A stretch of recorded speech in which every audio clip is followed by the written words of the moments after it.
Welcome to TipsLavanya YouTube channel. இன்னைக்கு நம்ம சேனலில் மிளகு ரசம் எப்படி பர்ஃபெக்டாக பண்ணுறது அப்படின்னு தான் பார்க்க போகிறோம். வீடியோக்குள்ளே போகிறதுக்கு முன்னாடி இது வரைக்கும் நம்ம சேனலை சப்ஸ்கிரைப் பண்ணால் பார்த்துட்டு இருந்தீங்கன்னா சப்ஸ்கிரைப் பண்ணி வச்சுக்கோங்க. கூடவே பெல் ஐக்கனையும் கிளிக் பண்ணிக்கோங்க. அப்போ தான் நாங்கள் போடுற வீடியோஸ் உங்களுக்கு நோட்டிஃபிகேஷன் வந்து சேரும். வாங்க வீடியோக்குள்ளே போகலாம்.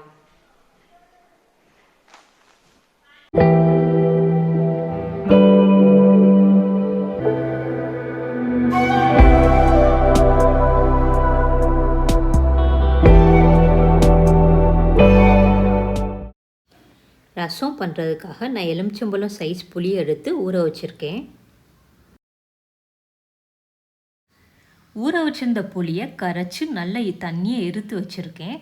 நீங்கள் இந்த தண்ணியை டேஸ்ட் பண்ணி பாருங்கள். உங்களுக்கு புளிப்பு அதிகமாக இருந்துச்சுன்னா நீங்கள் எக்ஸ்ட்ரா தண்ணி ஊற்றிக்கோங்க. உங்களுக்கு எவ்வளோ புளிப்பு தேவையோ அந்தளவுக்கு தண்ணி ஊற்றி வச்சுருங்க. நம்ம கரைச்சி வச்சுருக்க புளி தண்ணியில் 1/4 ஸ்பூன் மஞ்சத்தூள் போட்டுடலாம். கொஞ்சமாக பெருங்காயத்தூள் போட்டுக்கோங்க.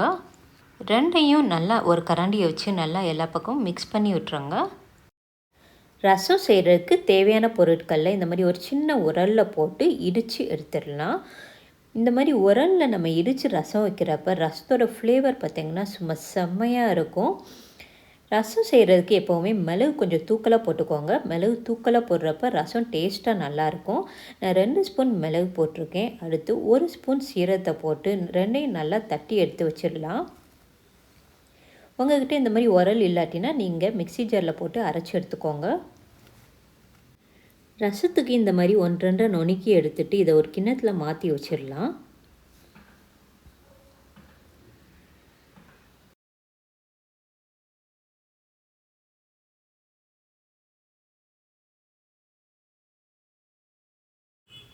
அடுத்து 5-6 பல் பூண்டு, 1 பச்சை மிளகா, இது ரெண்டையும் போட்டு தட்டி எடுத்துடலாம். பூண்டை தோலோடு போட்டுக்கோங்க. தோலோடு போட்டு தட்டும்போது தான் பூண்டோட ஃப்ளேவர் நல்லாயிருக்கும் ரசத்துக்கு. பூண்டு, பச்சை மிளகா ரெண்டையும் நல்லா தட்டி எடுத்துக்கோங்க. தட்டினதுக்கப்புறமா இதையும் ஒரு கிண்ணத்தில் மாற்றி வச்சிடலாம்.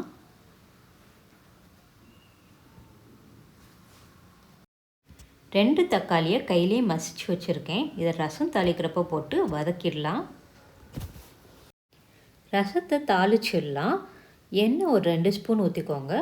எண்ணெய் நல்லா காஞ்சதுக்கப்புறமா கடுகு 1/2 ஸ்பூன் போட்டு கடுகை பொரிய விட்டுருங்க. கடுகு பொரிஞ்சதுக்கப்புறமா 1/4 ஸ்பூன் வெந்தயம் போட்டுருங்க.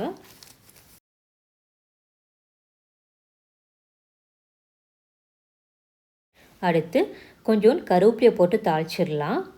கருவேப்பிலையை தாளிச்சதுக்கப்புறமா 2 காஞ்ச மிளகாயை போட்டுடலாம்.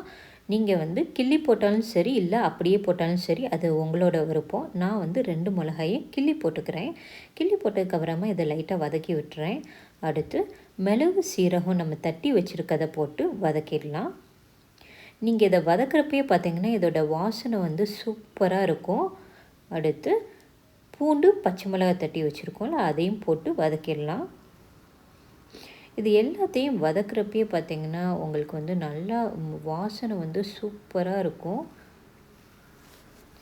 அடுத்து 2 தக்காளியை கையில் மசிச்சு வச்சுருக்க தக்காளியை போட்டு வதக்கிடலாம்.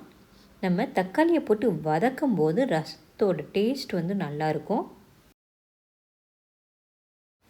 ரசத்துக்கு தேவையான அளவு உப்பு போட்டு இதை வதக்கி விட்டுறலாம். எல்லாத்தையும் நல்லா தாளித்து வதக்கினதுக்கப்புறமா நம்ம கரைச்சி வச்சுருக்க புளி தண்ணியை ஊற்றிடலாம். புளி தண்ணியை ஊற்றிட்டு மேலே கொஞ்சம் கொத்தமல்லி இலைகளை தூவி விட்டு அடுப்பை சிம்மில் வச்சு நுரக்கட்ட விட்டுறலாம்.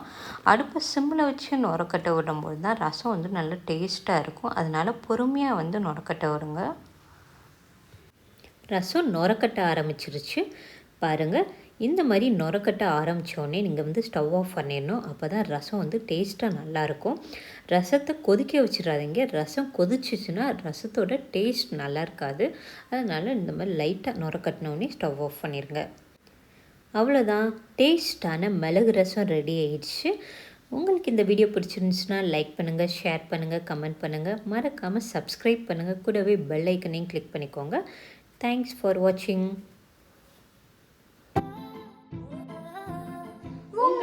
உங்களை சுற்றி உள்ளவங்களையும் நல்லபடியா பார்த்துக்கோங்க.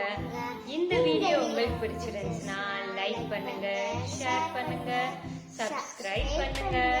மறக்காம பெல் பெல் ஐக்கனை கிளிக் பண்ணுங்க.